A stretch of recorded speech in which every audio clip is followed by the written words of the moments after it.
A ver, ponle este en el link.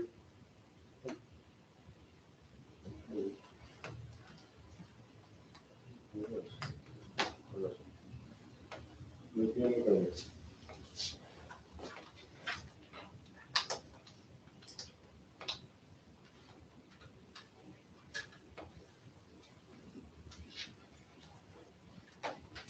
No. Es así.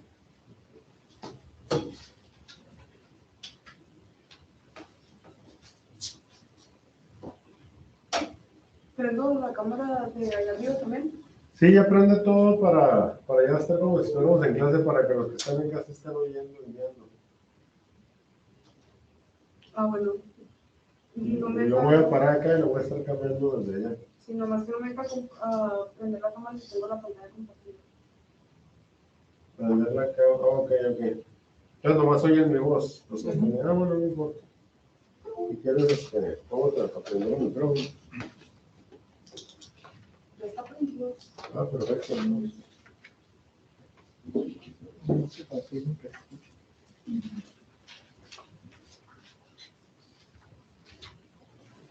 Listo. ¿Quieres pásale por allá entonces?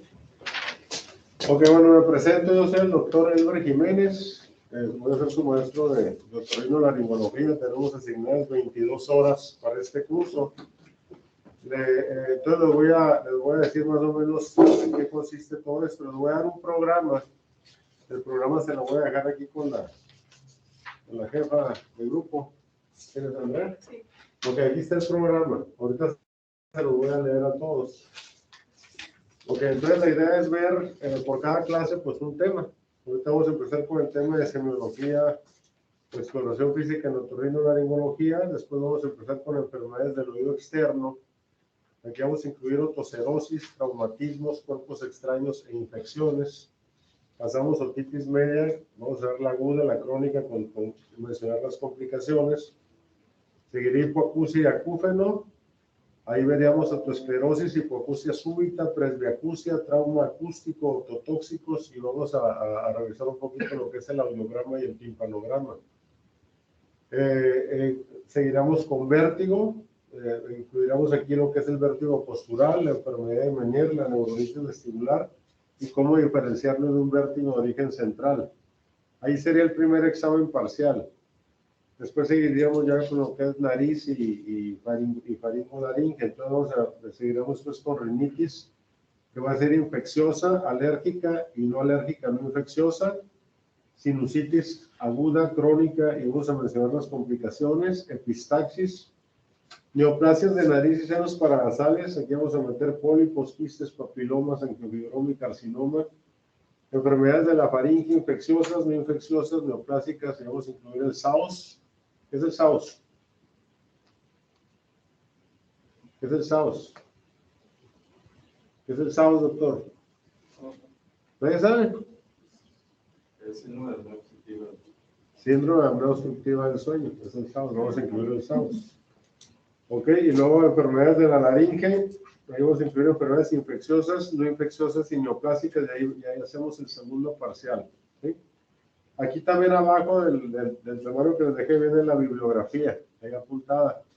Tenemos 3 libros de referencia, uno es el Cummings Otolaryngology, Head and Neck Surgery, y el Head and Neck Surgery Otolaryngology de Byron Bailey, y por último Jesús Ramón Escarradillo de Manual Moderno. Ahí vienen los 3 en el temario que les dejé. Entonces los días de clase se va a pasar lista a las 3:30 en punto. Aquí conmigo no hay retardos, o es falta o es asistencia. Si por algo llegan un minuto tarde y yo ya pasé lista, ya se quedan con la falta. O sea, no va a haber retardos, va a ser en punto. Tanto para los que estén aquí como para los que estén en sus casas. ¿Sí? A veces que voy a lanzar preguntas, tanto para los que estén aquí como para los que estén en sus casas, para asegurarme que en realidad esté en la clase. ¿Sí? Y aquí para tener derecho a examen se va a ocupar el 80% de asistencia para tener derecho a examen. ¿Sí? Cuando yo vaya a faltar, yo les voy a avisar. Yo casi nunca falto, salvo que a veces por causas de fuerza mayor. Entonces, alguna urgencia que tenga o algo, pues yo les avisaría a través de Andrea.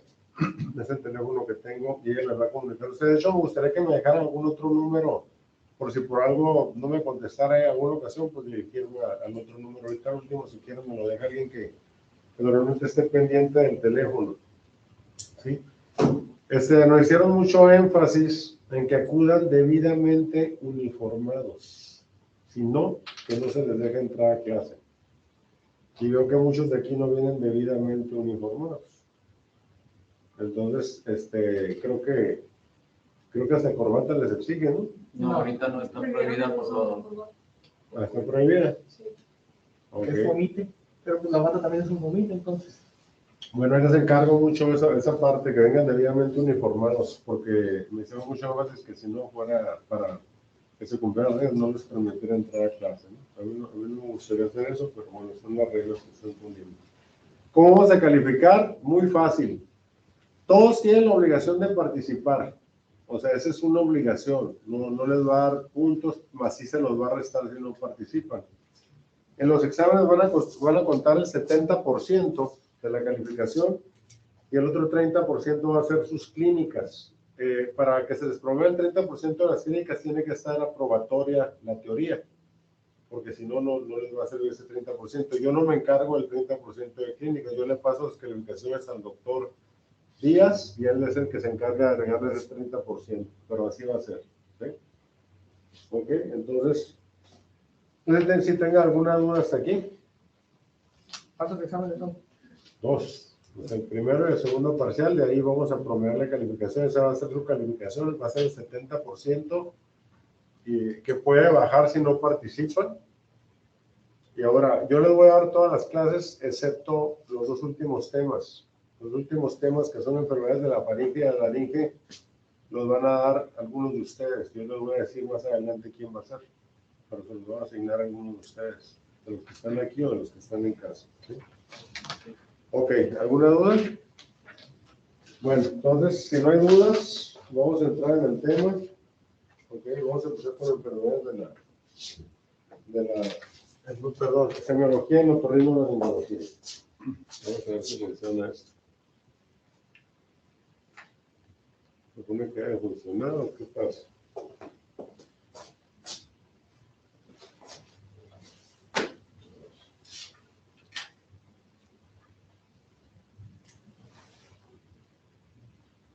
No sé por qué no está funcionando esto. A ver, préstame tu bolsillo, que ¿quién dijo que traía uno?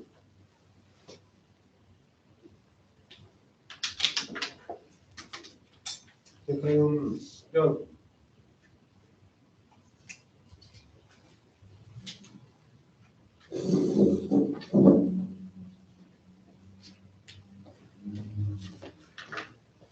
Este semestre se quedaron 5 alumnos y les voy a decir lo mismo que les dije a todos cuando empecé la vez pasada, el semestre pasado con ellos. Yo no repruebo ni paso a nadie. Ustedes se reprueban y se pasan solos, son solos sus méritos. Si reprueban es gracias a que no estudiaron y si pasan es gracias a que estuvieron estudiando. Yo solamente trato de enseñarles. Hago preguntas para corroborar que hayan entendido, pero en el momento que no dicen que entendieron todo, pues yo doy por eso que lo entendieron, si no se puede aclarar aquí en la clase. ¿Sí? Entonces, es muy importante que estén estudiando, aunque yo lea los temas, para que puedan hacer preguntas, porque si todo lo quieren estudiar un día antes del examen, pues así como lo aprenden en un día, se les va a olvidar en 2 días. Entonces tienen que estar estudiando y aparte, para que puedan sacar preguntas pues bien dirigidas. ¿Ya quedó? No, es que tarda poquito. Trae que trae un puntito rojo. Es de aquí, ¿verdad? ¿Dónde estás cambiando? ¿De aquí? Ok. A ver. Sí, nomás tarda un poquito. Sí, ok. Bueno, entonces, ya entrando de lleno al tema, ¿cuál es el mío ese? El que está por acá.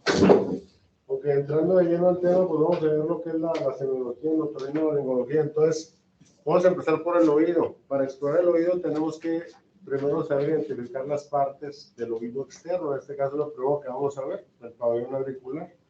Entonces, ¿cuáles son las partes del oído externo? Bueno, tenemos aquí lo que es el hélix, que es esta parte de la oreja, ¿sí? Lo que es el antihélix viene siendo este. De hecho, este tiene que tener una curvatura porque cuando no la tiene, pues ocurre una deformidad que se llama oreja cenaza. El paciente tiene las orejas prominentes. Y gracias a esta curvatura que está aquí, pues tenemos las orejas más hacia adentro, ¿no? Tenemos una parte que está aquí, esta parte que está aquí, que se le conoce fosa triangular. Lo que es la concha, es esta parte de aquí. Lo que es el trago, y por detrás del trago está el antitrago, que es esta parte. Y esta parte, pues, es el lóbulo de la oreja, y esto se le conoce como meato del conducto auditivo externo al orificio, ¿sí? Entonces, bueno, ya viendo un corte coronal del oído, aquí vamos a ver, pues, que el oído tiene, el conducto auditivo externo tiene una longitud más o menos de 25 milímetros en promedio. Es un poco más corto por arriba que por abajo porque la membrana tiene una forma oblicua.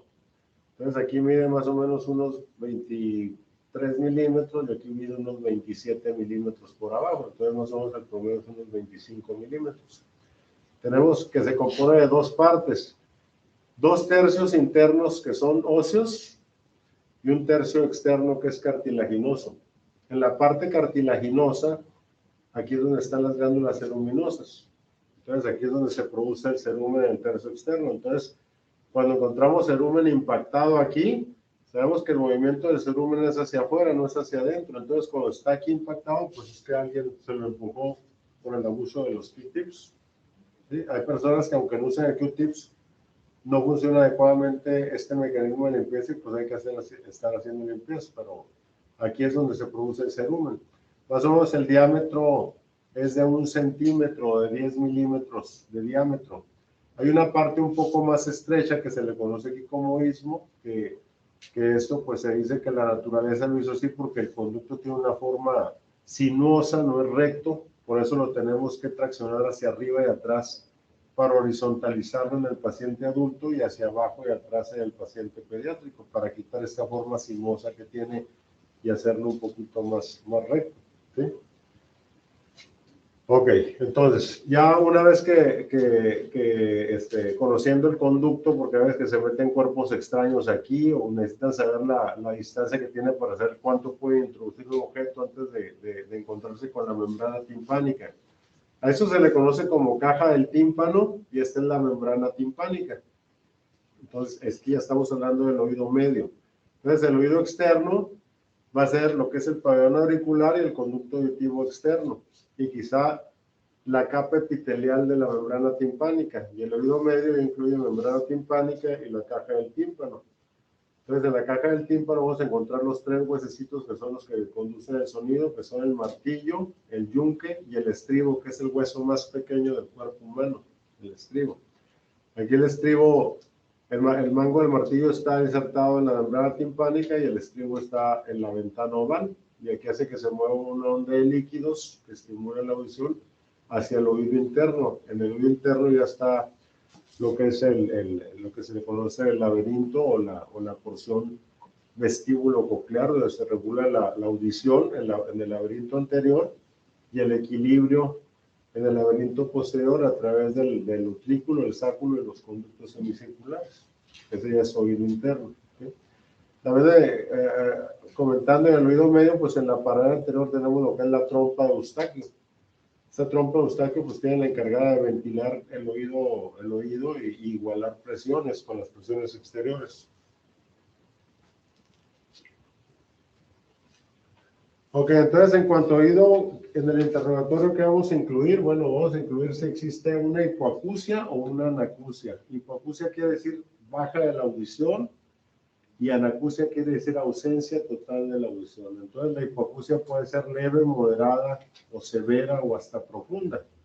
Y ya cuando no escucha el paciente, pues ya no se llama hipoacusia, es anacusia. Hay que preguntar si existen ruidos subjetivos que se les conoce como acúfeno en español o como tinnitus en inglés, es sinónimo, ¿sí? Ahora, si existe mareo o vértigo. Hay una diferencia entre mareo y vértigo que la vamos a ver ya que damos el tema de vértigo, pero ahorita solo comentarlo. Si hay antecedente de otorrea o si hay antecedente de otalgia. Ahora vamos a ver cada una de estas, ¿qué es lo que hay que preguntar? Ok, en cuanto a la hipoacusia, hay que preguntar si es unilateral o bilateral, si fue súbita, si instaló de repente o fue gradual, si instaló poco a poco. ¿Cuánto tiempo tiene con la hipoacusia? Si existen problemas para comprender las palabras, eso se llama una mala discriminación fonémica y es un síntoma coclear. Si hay antecedentes hereditarios de hipoacusia, enfermedades peri y postnatales, si hay antecedentes de cirugía de oído, antecedentes de exposición al ruido o antecedentes de enfermedades virales con uso de fármacos ototóxicos. En cuanto al tinnitus, si es unilateral o bilateral, cuál es su naturaleza, si es un tintineo, si es rugiente, si es silbante, si es pulsación. O sea, muchos lo refieren como ruido de grillos, otro como ruido de chicharras, otro como vapor, cada quien lo manifiesta de forma diferente. Y también si es constante o solo se percibe en lugares silenciosos. Ahí nos vamos a dar una idea de qué grado de tinnitus tiene. El tinnitus grado 3 se percibe tanto en el día como en la noche. En el día, aunque el paciente no le preste atención, y obviamente en la noche cuando todo está silente. ¿Sí? El grado 2 se percibe en la noche y en el día solo si el paciente le presta atención. ¿Sí? Y el grado 1 solo se percibe en la noche, en el día, ¿no? Para ver qué tanto es la severidad del tinnitus.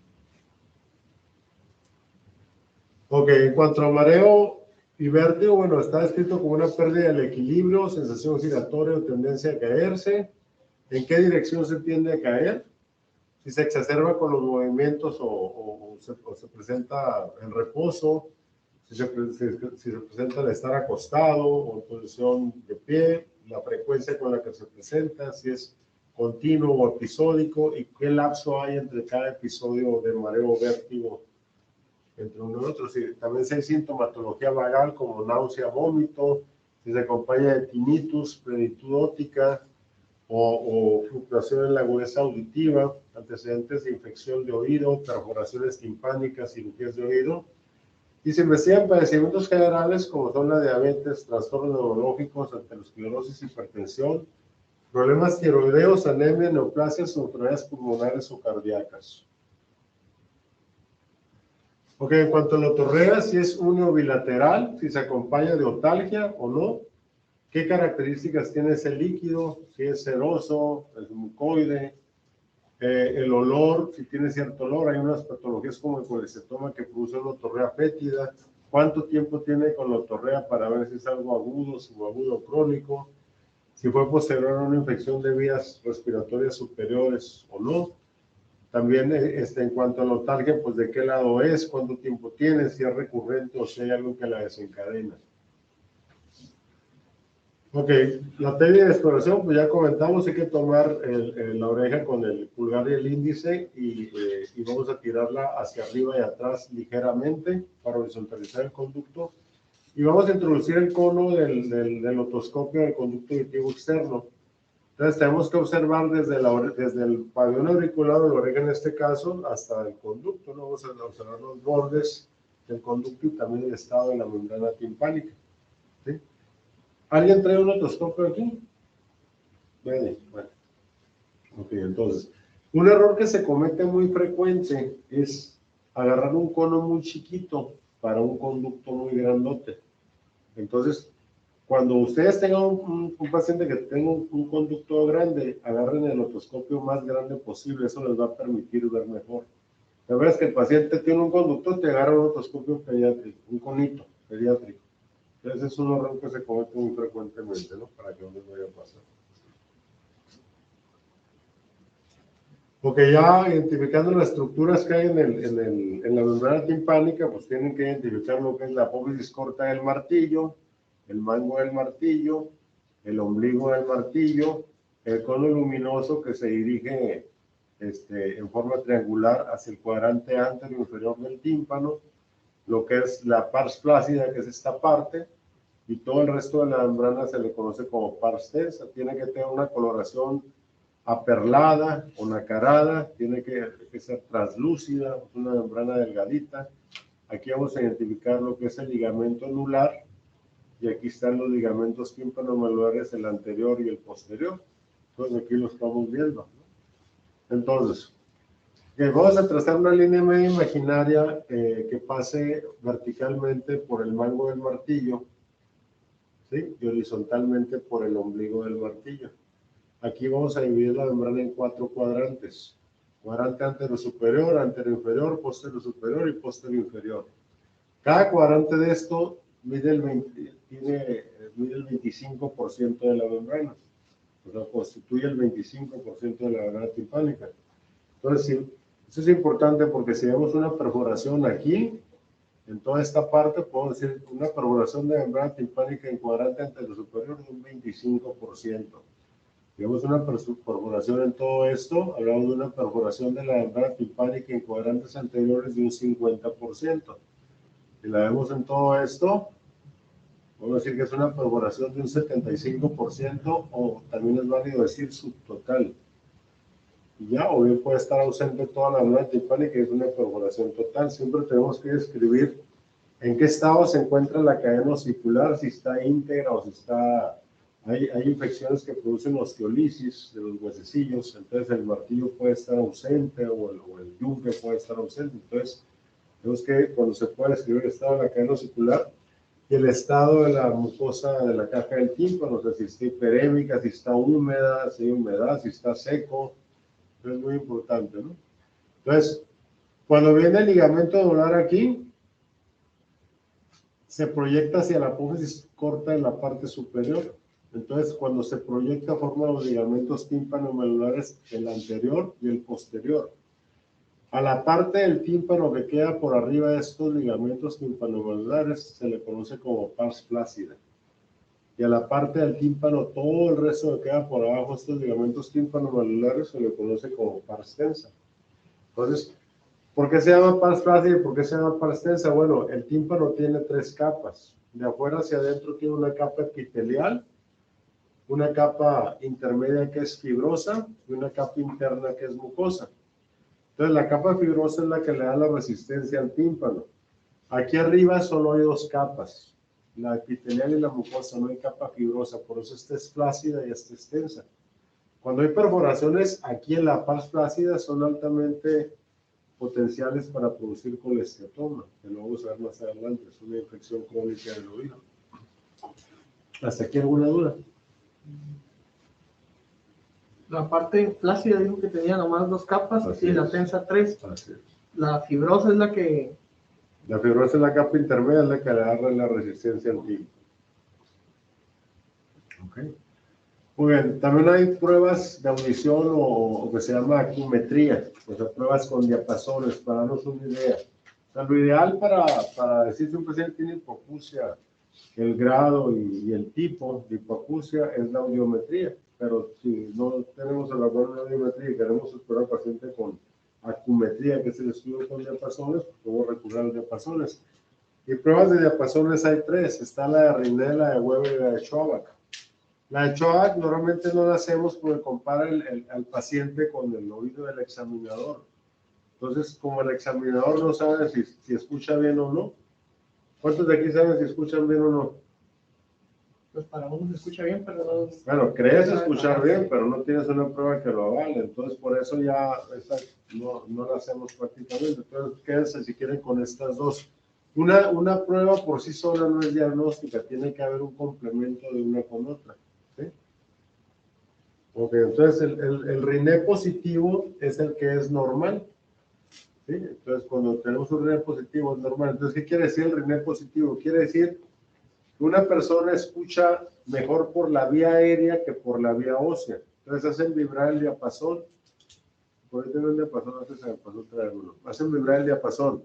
Cuando lo hagan vibrar es una vibración sutil, porque es que le dan un trancazo tan duro que hasta el que está allá lo oye. O sea, algo muy sutil.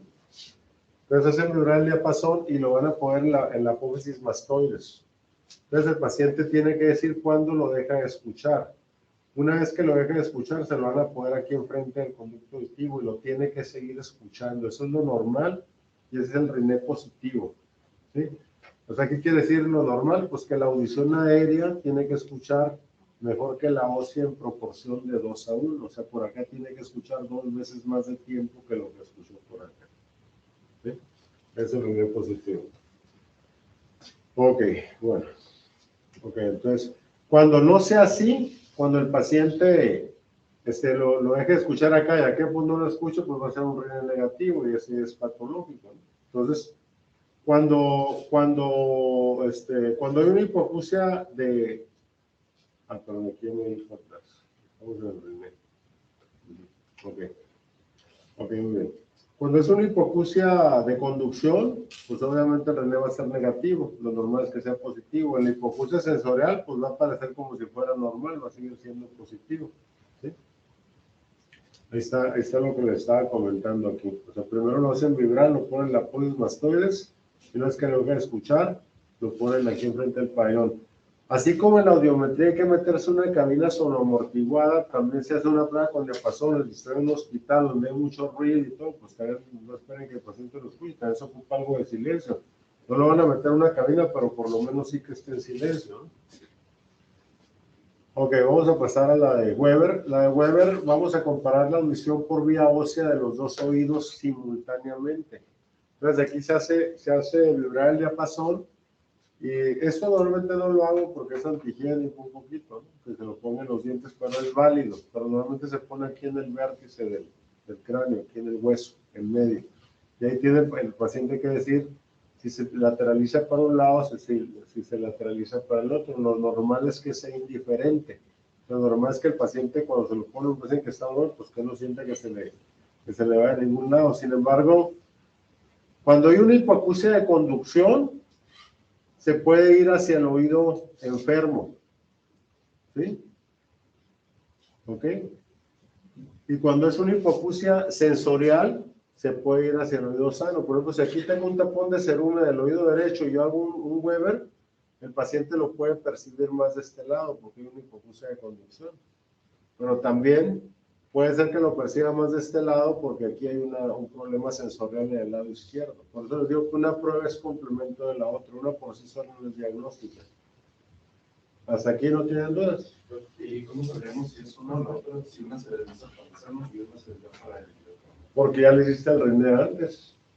Ah, ok. Porque ya le hiciste un René antes, ¿no? Entonces, y aparte ya le hiciste, bueno, ya revisaste, veo que no traiga ningún tapón de cerumen ni nada, pero de todos, digo, la hipoacusia de conducción no más por tapón de cerumen, pero ya le hiciste un René antes. Por eso tienes que tener dos pruebas para complementarlas.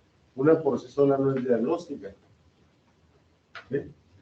Porque también puede pasar lo mismo del René. O sea, si tengo una hipoacusia sensorial aquí, pues va a ser un René positivo, no va a ser normal por eso. Entonces, aquí es donde lo vas a definir. ¿Sí te quedó claro? ¿Y la de René se hace primero o es lo mismo? Es indiferente, el orden de los factores no altera el producto. Bueno, ok. Entonces, vamos a seguirle. Ok, la exploración vestibular, pues vamos a hacer la prueba de Romberg, la de Unterberger y la de Dix-Hallpike. Entonces, hablando de lo que es la prueba de Romberg, ok, esta va a valorar el equilibrio estático. ¿Sí? Entonces, al paciente se le pide que junte los pies para quitar la parte de la propriocepción que interviene en el equilibrio. Entonces, saben que el equilibrio interviene la propiocepción, el sistema vestibular del oído, el sistema nervioso central y el sistema visual. Son las partes, los cuatro sistemas que intervienen en el equilibrio. Entonces, queremos quitar la parte de la propiocepción, entonces por eso el paciente tiene que tener los pies juntos. Y también se puede hacer primero con los ojos abiertos y después con los ojos cerrados, porque queremos también quitar la parte de lo visual. Queremos valorar aquí más que nada la parte vestibular del sistema nervioso central. Entonces, así tal y como lo ven ahí, un Romberg positivo, pues va a ser cuando el paciente empieza a pandulearse un montón o de plano se va hacia algún lado, ¿no? Ese es el Romberg positivo y es dato de alguna alteración del equilibrio. Y también podemos valorar el equilibrio dinámico con la prueba de Unterberger. ¿Okay? Entonces, aquí se explora, se le pide al paciente que, un poquito medio, okay, que simule estar caminando mientras el paciente cierra los ojos. O sea, es como una marcha simulada, es para valorar el equilibrio dinámico. Entonces, en un paciente con lesión, el eje corporal se puede rotar hacia el lado de dicha lesión. Y las pruebas de Disc-Halpa, esas vamos a ver ya con más detenimiento cuando veamos el vértigo postural. Sin embargo, aquí para comentarlas, pues el paciente, lo vamos a ver más adelante, pero el paciente se sienta, se le gira la cabeza, se manda hacia atrás, con la cabeza girada en 45 grados hasta que quede en posición supina. Se tiene que esperar uno un ratito para ver si hay nistagmo. Aquí lo que estamos buscando es presencia de nistagmo postural. Entonces tenemos que ver los ojos. Sí, a veces no tiene que ser todo tiempo 45 segundos, no me se manifiesta antes, pero a veces los nistagmos tienen latencia, entonces no se manifiesta inmediatamente, sino hasta 5 o 10 segundos después. ¿Sí? Ok, entonces se supone que en un vértigo postural la fase rápida va a dirigirse del nistagmo, va a dirigirse hacia el oído afectado, la fase rápida del nistagmo. Ok, ya terminamos lo que es revisión de oído, ahora vamos a pasar a lo que es la nariz. En el interrogatorio tenemos que preguntar sobre la duración de los síntomas, que hay predominio de horario, hablando de obstrucción nasal en este caso. Si está tapada una o ambas fosas nasales.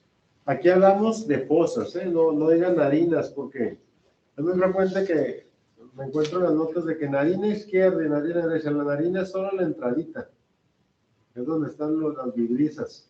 Hablamos de una fosa, que es toda una cavidad, que es desde el vestíbulo nasal hasta la cuana. Esa es la fosa. Entonces hablamos de fosas nasales.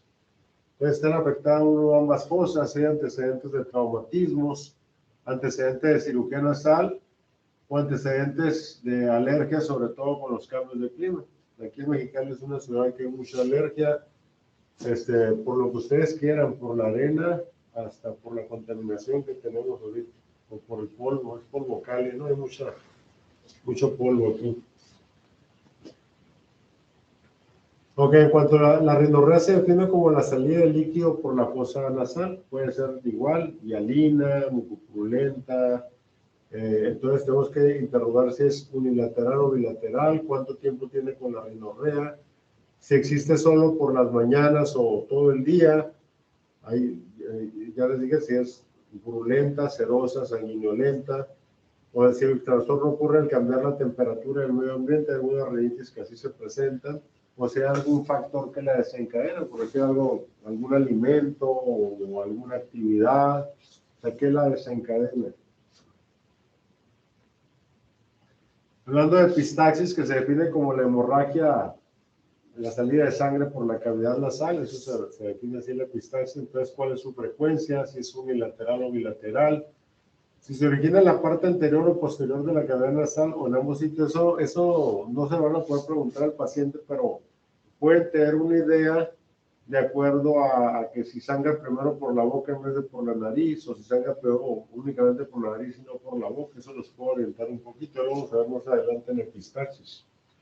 Si existen antecedentes de traumatismos, o si el paciente que está tomando algún anticoagulante tiene algún trastorno, antecedente de trastorno en la coagulación o antecedentes de hipertensión.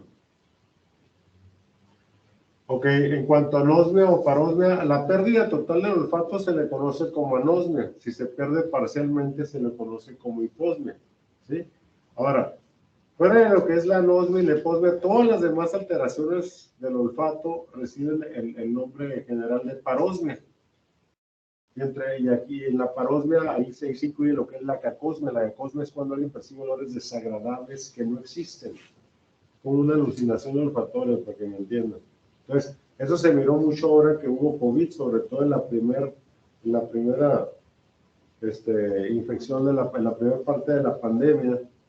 Los pacientes decían, los que no perdían el olfato, que se les distorsionaban, que olían, los alimentos les sabían feos, los olores olían a insecticida, o cosas que no existían. Entonces se miró mucho ahora con el COVID, la parosmia y las alteraciones del olfato. Doctor, entonces, parosmia como tal, si es oler un olor que no sea el mismo, pero cacosmia específicamente es un olor desagradable. Ah, Cuando tú percibes un olor desagradable, es cacosmia. Si es un olor que a lo mejor no es desagradable, pero no existe ese olor, sino es una parosmia. ¿Sí? Ok, entonces, En el interrogatorio vamos a buscar antecedentes de traumatismo o infección de las vías respiratorias. Ahí está como lo del COVID que afectaba. Muchas veces se puede quedar también después de una sinusitis. También la que posa, porque está el material purulento y el paciente percibe un olor, un mal olor. Entonces, por eso cuando un paciente diga que le huele mal la nariz o que yo siempre les pregunto, ¿y alguien más te lo ha dicho? O nomás tú lo percibes, porque digo, si tiene pareja, pues la pareja es la que se lo puede decir, o la mamá, la persona con la que convivan.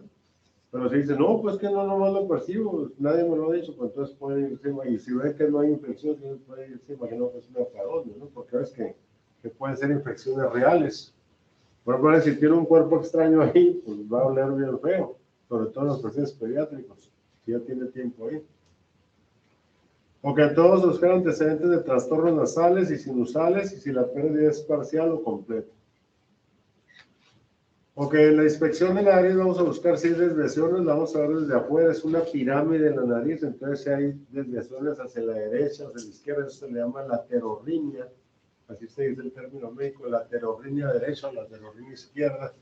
El tamaño de la nariz, el color de la piel nasal, si hay descarga a través de las narinas, ¿sí? Y si la piel es suave y del mismo color de la cara, en vez de una entidad que se llama rinofilma, que es la piel se engruesa y se deforma toda la nariz. Ok, hablando de la rinoscopía o rinoscopia, yo difícilmente digo mucho rinoscopía, digo mucho endoscopía, no digo rinoscopia ni endoscopia, no sé, estoy acostumbrado aquí al lado de los gringos, pero yo sé que lo correcto, así como los españoles, pues es video, yo digo video, pero ya saben a qué me refiero, ¿no? Ok, entonces en la rinoscopía se requiere la utilización de un rinoscopio que también se le conoce como espéculo nasal, pero lo más importante, acuérdense que el otorrino es de iluminación, son cavidades casi todas las que revisamos, y en las cavidades si no hay luz pues no se ve, entonces tiene que tener también una buena iluminación. Se introduce el rinoscopio en la fosa nasal, se abre de abajo hacia arriba así como lo pueden ver aquí, ¿sí? Y en forma perpendicular al plano de la cara. Podemos mover la cabeza del paciente hacia atrás o hacia el frente para poder identificar las estructuras. Entonces, si yo reviso un paciente y le digo, hacia para atrás, pues veo lo que es el techo. Para bajar la cabeza un poquito, veo lo que es el piso.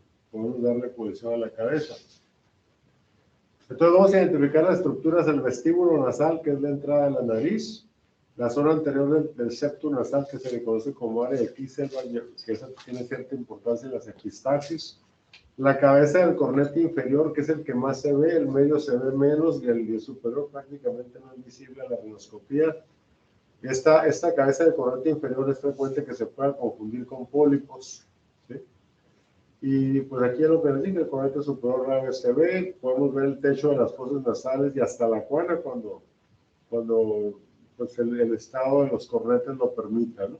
O el estado del septum.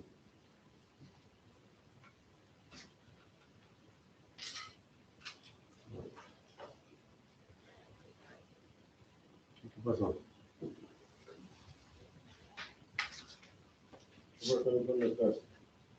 Bueno, ahorita vamos a hacer una parte práctica. Apóyame tú. ¿Por qué se fue la imagen? ¿Por qué se fue la imagen? Ok. Bien.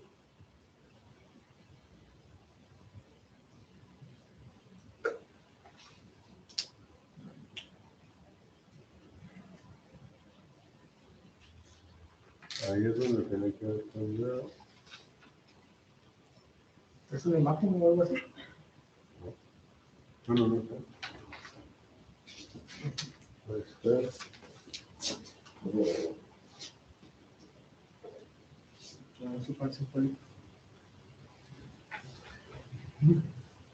Este no sé por qué está como en blanco. Los dos diapositivos que están. Sí, yo creo que sí, pero bueno, vamos a seguir con la siguiente. Ok, estamos haciendo una rinoscopía anterior, así se le llama, rinoscopía anterior, pues también se puede hacer una rinoscopía posterior. Entonces aquí estamos viendo lo que es el cornete inferior, aquí estamos viendo lateralmente, estamos en la fosa nasal izquierda del cornete inferior, que es lo que digo que se puede confundir con pólipo. Medialmente vemos el septum nasal, ¿sí? Y aquí estamos viendo el cornete medio que no se puede ver en todos los casos.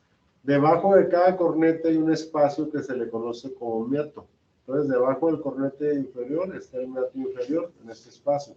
Debajo del cornete medio está el meato medio y debajo del cornete superior pues está el meato superior.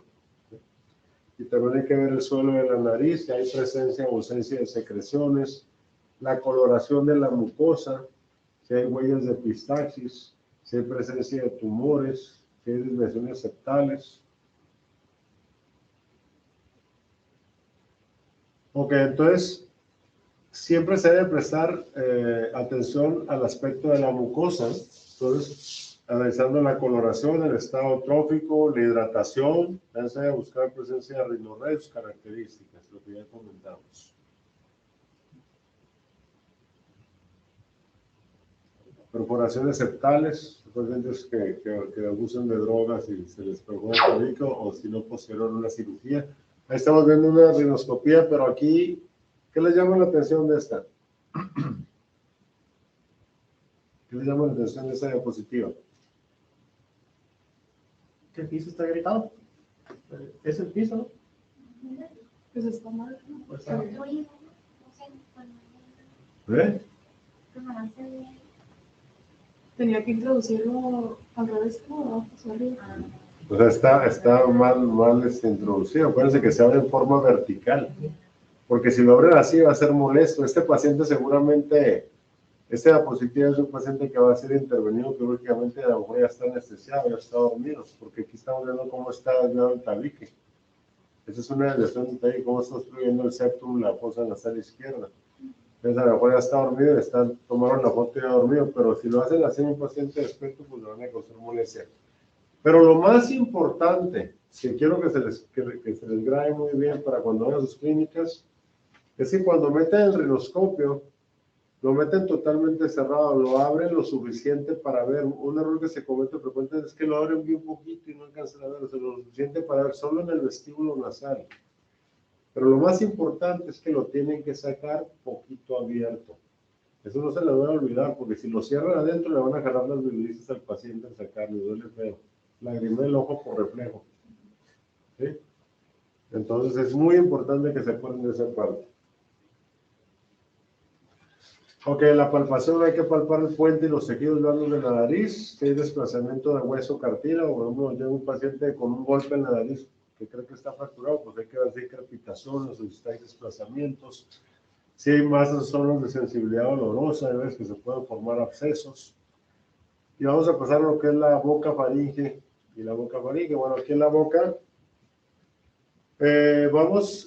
un error que se comete muy frecuente, vamos a identificar estructuras, ahorita les digo lo otro. La úvula, lo que es la campanilla, lo que son las amígdalas, estas amígdalas son las palatinas, son parte del anillo linfático de Valdeyer, son las amígdalas palatinas.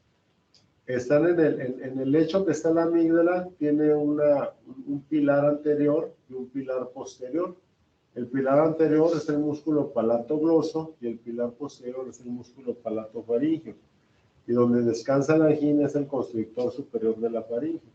Entonces, tenemos que ver el tamaño de las amígdalas. Ahorita al último vamos a ver eso del tamaño. Entonces, también hay que revisar. Es muy importante cuando ustedes revisen a un paciente, también revisen la cavidad oral, porque lo que tendemos a hacer, como no somos dentistas, pues nos vamos hasta el fondo.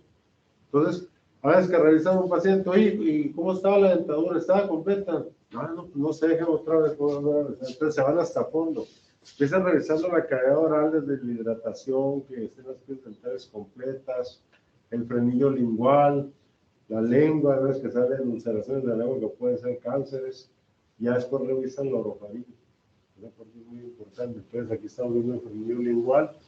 En algunos pacientes pediátricos puede estar corto. Y bueno, ahorita les digo cómo hacer la exploración. Ahí está cómo vamos a explorar. Entonces en cuanto a faringe, pues ya lo que es las amígdalas palatinas ya son parte de la orofaringe, ya no es cavidad oral. ¿Sí? Entonces la cavidad oral es de la úvula para afuera, o de los pilares anteriores para afuera. Entonces vamos a preguntar en la faringe si hay odinofagia, si hay secreción, si hay sensación de masa o disfagia. Odinofagia es que me duele la garganta. Y disfagia es que no puedo deglutir. Muchas veces yo puedo tener una disfagia sin odinofagia. Por ejemplo, si tengo un tumor en la hipofaringe, pues voy a tener una disfagia y a lo mejor no me duele. O muchas veces puedo tener una odinofagia sin disfagia, pero en vez sí puede haber odinofagia y disfagia. Porque la misma odinofagia me hace que se me dificulte deglutir. Entonces puede haber odinofagia y disfagia a la vez. Ok, entonces la frecuencia, cuánto dura cada episodio, si hay antecedente de tabaquismo u otros síntomas asociados. Aquí, como estamos viendo esta diapositiva, está mal la forma en la que está realizando. Ahorita les voy a decir por qué, pero ahorita vamos a hacer un poquito práctico esto.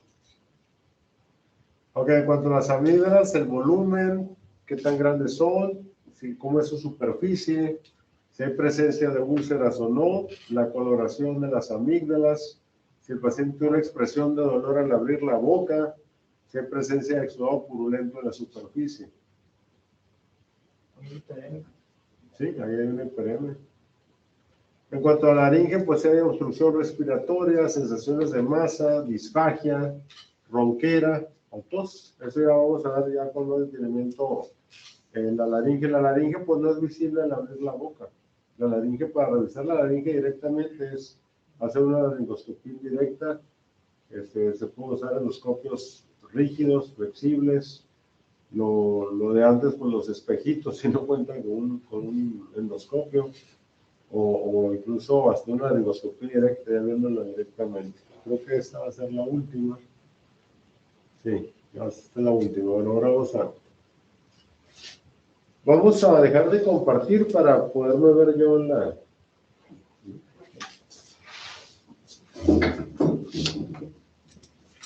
Entonces, doctor, debo entrega de tu...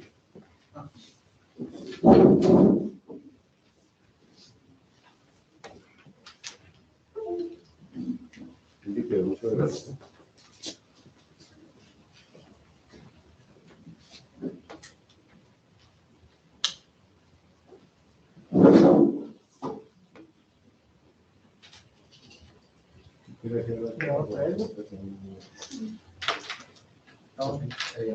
¿Esa era la o la producción? No, ya quedó.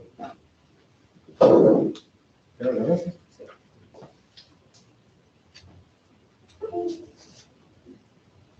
Bueno, si quieres para verme en la pantalla. ¿Se puede, tenemos para escribir aquí? Sí. Si quieres para subir esto.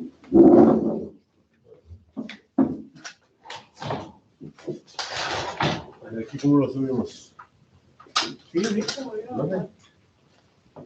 ¿Dónde?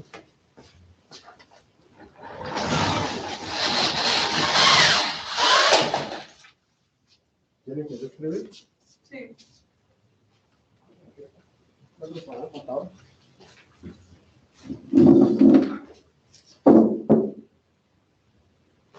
Listo. Está listo, sí.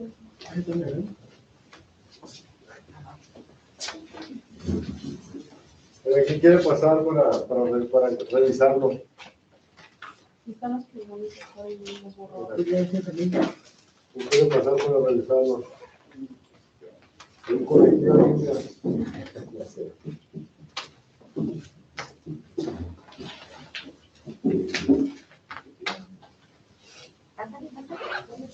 miedo. Dos. Y habló uno en línea. ¿Dónde? Habló un compañero en línea. Ah, ¿qué pasó? ¿Pueden prender la cámara? Ya está prendida. No se mira nada. Lo estamos viendo nosotros. Si tienen dudas los que están en línea, adelante, ¿eh? Si quieres ponte así para que puedan ver. Nomás Irán o... Porque este es un rinoscopio, en este caso es desechable o espéculo nasal, también hay metálicos. Entonces, yo así trabajo, no sé cómo yo trabajo. O sea, normalmente, de hecho, los que van a clínica conmigo van a tener que hacerlo así como yo lo hago, y ya después lo pueden hacer como ustedes quieran. Si quieren, se pueden acercar.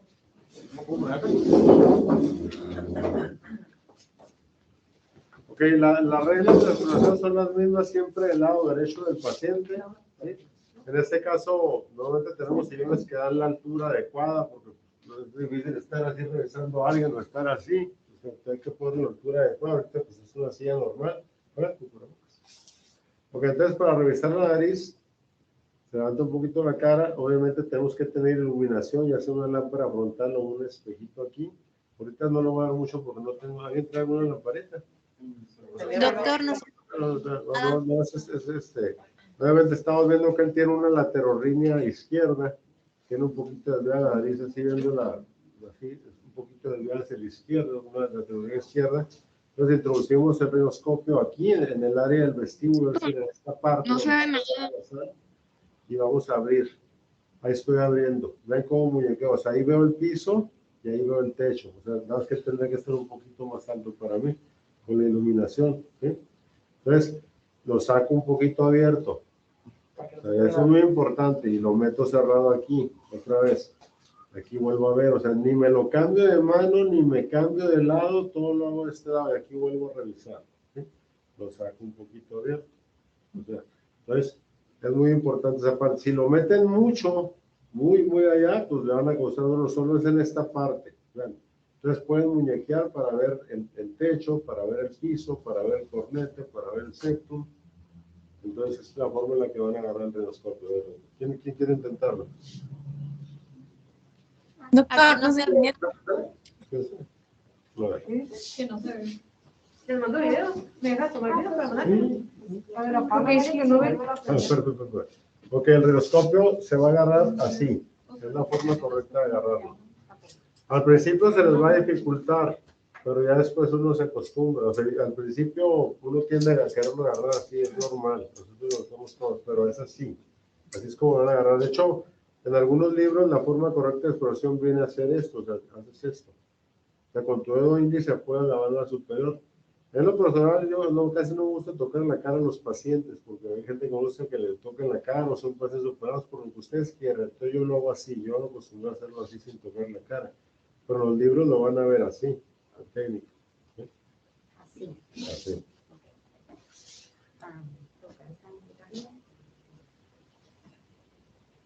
Un poco fondo. Un poco en el fondo.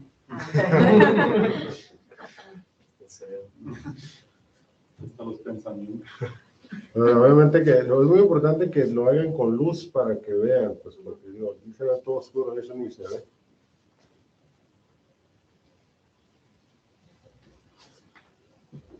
Es más práctico que traer una lámpara de frente o con la otra mano, apoyarse. Mira, ok, otra cosa, yo siempre agarro el rinoscopio con la mano izquierda. ¿Sí? O sea, con la mano izquierda, y ahorita tú lo agarras, tú eres diestra, ¿verdad? Sí. Ok, igual yo, pero lo agarro con la mano izquierda. ¿Por qué? Porque la mano libre tiene que dar, la mano que dominan tiene que dar libre para lo que ustedes quieran. Si yo quiero agarrar un hisopo y hacerle un exudado, con la derecha. Si quiero alcanzar un algodón, o si quiero alcanzar lo que ustedes quieran, o si quiero darle posición a la cabeza, esta es la mano que domina, entonces se acostumbran a hacerlo con la izquierda. Y si somos sordos, mi mano dominante O sería. sea, la mano que domina es la que tiene que dar libre. Si es con la zurdo, derecha. si es zurdo, lo van a hacer con la derecha. ¿Sí? Ok, entonces. Bueno, yo soy zurdo, Que no nos vean. pero Tú lo ¿Quieres hagas con la grabar? derecha. tendría que hacerlo así, del lado derecho. Pero mételo cerrado. Mételo cerrado y adentro o sea, el puro vestíbulo nasal. Lado, y se saca. Se saca vertito, ¿no? Se saca vertito. Pero yo tendría que hacerlo con la derecha. Sí, porque, Con la- porque tú eres zurdo. Pero la mayoría de las personas, como son derechas, pues lo van a hacer con la izquierda. Bueno, o sea, la mano que domina va a quedar libre. Ok. Es cuestión de que se acostumbren, ¿sí? Ok, entonces, vamos a ver la exploración de la orofaringe. Yo creo que todos saben explorar la garganta, ¿no? Sí, con la tenía. ¿Sabes explorar la garganta? Pues, según yo sí. ¿Y tú? Pues lo que nos enseñan. ¿Quién te los enseñó? Ay, no, pues, ajá, propedéutica. ¿Tú sabes? Doctor Salinas. ¿Tú sabes? Creo que sí. Bueno, ¿quién quiere revisar? De los que saben. La Paola. Pues yo no. Aquí. Les digo, también la radioscopía, un error que se comete de repente es que le están revisando y nomás lo abren así, mira, así. O sea, así como con miedo. Pero tienen que haber lo suficiente para poder ver. Ah, ¿no? Obviamente necesito luz, ¿no? Sí, claro. Sí. Ahora saca la lengua y respira. Porque fíjense, termínale. Ah.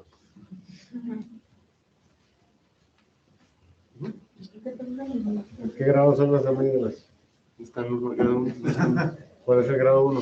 Cuando no pasan por los pilares. creo. La anterior. Ah, o sea, cuando no pasan por los pilares es lo segundo. Cuando no pasan de los pilares. Cuando están a la altura de los pilares creo que es grado 2 y cuando los pasan por los pilares. Cuando se tocan son 4.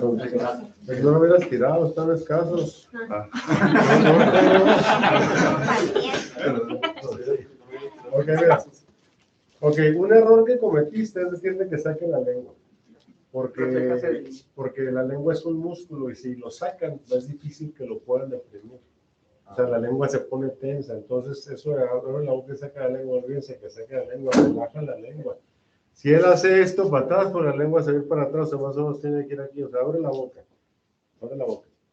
Lo suficiente, ¿eh? Ok, ya están viendo la cavidad oral, o sea, de abajo de la lengua, lo que ustedes quieran. Entonces, cuando ahí yo ya voy a ver, entonces yo tengo que posicionar el lavatelenguas, puedes abrirla un poquito, en la unión del tercio medio con el tercio posterior. Hay un punto exacto para poner el lavatelenguas, porque si yo lo hago adelante, la lengua se va a pelotonar atrás. Si yo lo hago muy atrás, me abrasco. Entonces es un punto exacto, en la unión del tercio medio con el tercio posterior. Entonces, otro error que me cometiste es que dejaste tu lavatelenguas aquí. Si yo lo dejo aquí, yo me estoy tapando con mi mano. Tienes que recargarlos en la comisura bucal. Una vez que lo metas en eso, lo recargas en la comisura para que te permita ver. Pues si yo me quedo aquí, me estoy tapando con la mano. Entonces, hasta eso tiene su chiste. Pero ya todos creían que las van a revisar y todos decían, abre la boca, saca la lengua y se quedan ahí tapándose con la mano. Entonces, así van a revisar la orofaringe. ¿Alguien lo quiere intentar? Ya para tirarlo, porque es el último. No, no. Alguien que no haya. Ok, igual. Con la mano izquierda. ¿Por qué? Porque la mano que domina tienes que quedar libre. Yo lo agarré con la izquierda igual que el rinoscopio. Es igual. Ahora, eso es cuestión de acostumbrarse. Una vez que se acostumbra, ya se lo agarran con la derecha, se van a sentir raros. O sea, aunque sean diestros. O sea, ahí si tú quieres tomar una muestra para un exudado, o si le quieres echar anestesia, o si quieres lo que tú quieras, tienes que tener la mano ya. ¿Puedes decirlo una vez más? Porque dijo en la parte que puede o retraer la lengua o así. O sea, ¿en qué parte exactamente? En la unión del tercio medio con el tercio posterior de la lengua. Ahí lo tienes que apoyar toda tu lengua. Unión del tercio medio con el tercio posterior. ¿Tienes que claro todo? Ahí se tiene que apoyar. Ok, entonces, ya lo que es faringe y laringe, pues ahí ya son otras técnicas, ya se ocupa ya otro tipo de... aquí nomás pueden ver la orofaringe, no pueden ver ni la rinofaringe, ni la hipofaringe, y menos la laringe. Ya para eso se ocupan quizá endoscopios o espejos. Si vamos a ir viendo a medida que vamos avanzando en los temas y nos metamos en las áreas que le corresponden. Y ahora ya nada más por último, ya pueden pasar por allá. Sí.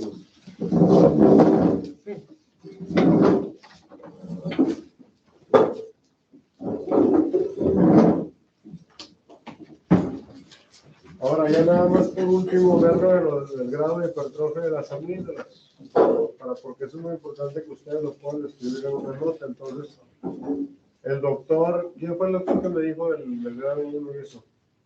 David. Puedes pasar aquí a dibujarlo por los lados.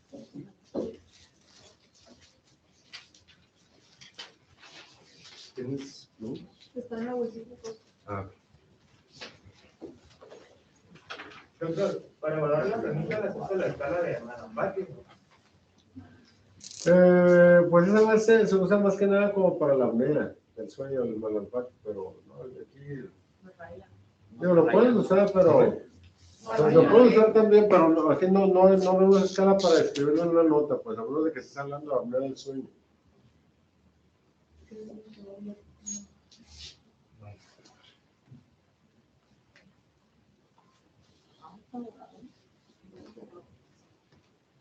¿De dónde habrá salido? Bueno, tengo entendido que cuando no pasan los pilares, que están atrás. Esa rayita arriba es el pilar. Sí. Cuando no pasan los pilares, tengo entendido que ahí es grado 1. Cuando están a la altura del grado del pilar, ahí es grado 2. Cuando ya lo sobrepasan, pues es grado 3. Y cuando está casi toca con la otra, es grado 4. Tengo entendido que sí. Pero no sé.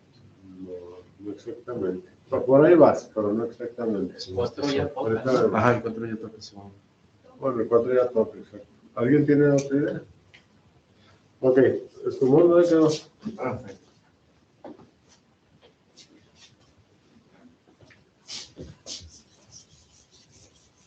Ok, vamos a ver. ¿Y el grado 0 cuál es? ¿Ya no tiene? ¿Que no tiene? O sea, sí. Si un paciente está operado las amígdalas, pueden poner amígdalas grado 0, que es lo mismo como si pusieran ausencia quirúrgica de amígdalas. O sea, amígdalas grado 0. Entonces, ok. Úvula, pilar anterior. Esta es la úvula. ¿Sí? Entonces, como las amígdalas están adentro de los pilares, ¿es correcto decir amígdalas grado 1 o también es correcto decir amígdalas intravélicas? Eso también es correcto, amígdalas grado 1 o intravélicas. Se supone que están adentro de los pilares. Voy a trazar una línea media imaginaria que pasa entre el pilar anterior y la úvula. Es una línea media imaginaria. ¿Sí? Si la amígdala sale del pilar, pero no rebasa esa línea media imaginaria, es grado 2.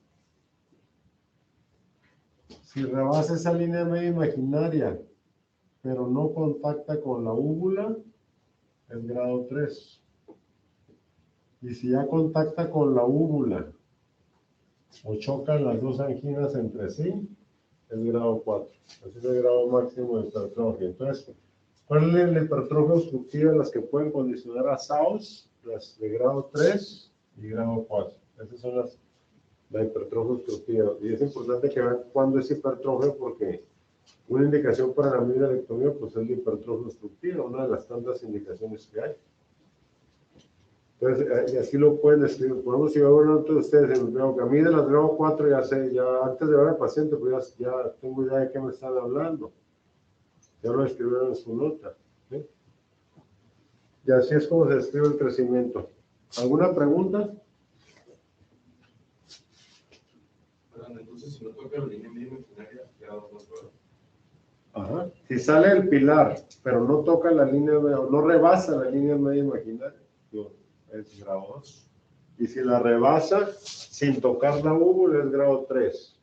Si la rebasa tocando la úvula, es grado 4. ¿Alguna pregunta, alguna duda? ¿O de los compañeros que están en casa? ¿No tienen duda los que están en casa? Pues no se miró nada. Les mando la foto del... Si quieres, bueno, dale. Entonces, no hay dudas. No, doctor, ninguna. Bueno, pues hoy le vamos a dejar ahí, vamos a estar viendo un tema por clase, lo que dure. ¿Vale? Entonces son 22 horas, son 2 horas cada clase y en su temario son 11 temas, da 22. Son 11 temas que vamos a ver en todo el semestre, que es el equivalente a las 22 horas que tienen la clase. ¿Está bien? Bueno, entonces, si no hay dudas, hablando de las clínicas, se supone que la semana que entra tienen que empezar a sus clínicas ya. Ya vieron la exploración física, entonces se dirige con su maestro de clínica. ¿Alguien de aquí va conmigo? No sabemos todavía. Bueno, cuando sepan, los que vayan conmigo se comunican conmigo porque ahorita hacer vacaciones en Iztacala, entonces para ver dónde nos vamos a ver. ¿Sí? Entonces, mi teléfono creo que ya lo tienen. Así que vamos entonces, pasen muy bien la semana. Enfermedades del oído externo, este es su temario, ya se los va a hacer llegar a todos. Enfermedades del oído externo. ¿Sí?